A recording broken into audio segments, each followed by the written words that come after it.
So here's the disconnect and the problem that I see over and over and over and over. I only reflect back patterns that I see that you guys are telling me about. Here's the disconnect. Women are doing the work. And I don't mean, a lot of you are working full-time jobs, you're taking care of the kids, you're managing who comes and goes, you're scheduling doctor's appointments, you're organizing food. You're exhausted at that level. But here's the other thing you're doing. You're listening to the podcast. You're watching videos like mine. You're reflecting on who you are and what you want. You're growing.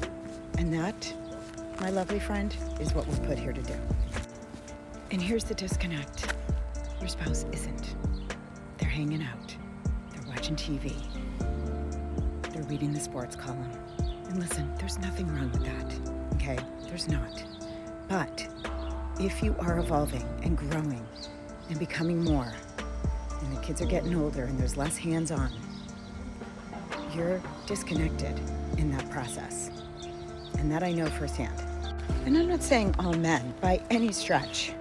Men I know and love go to therapy. They work on themselves. They look at their past traumas. They want to heal and grow.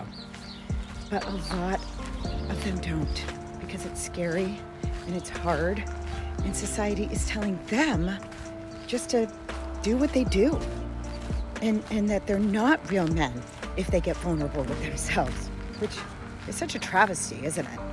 And that is where the disconnect comes in, and the resentment starts to build. It's like a wall between you. It's very difficult to move past that. And then oftentimes it's difficult for that partner to catch up to where you are, because you're no longer who you were decades ago when you said those words, I do. If you have someone that is willing to do the work and go back to stage one and say, let's work on this, I so encourage that. And I so applaud men who are willing to do the hard work and start to work on themselves, especially in midlife, because it's not easy.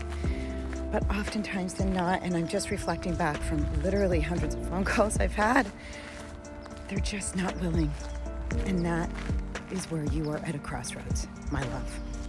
Keep journaling. Download the one that is free in my bio. Keep connecting to like-minded people.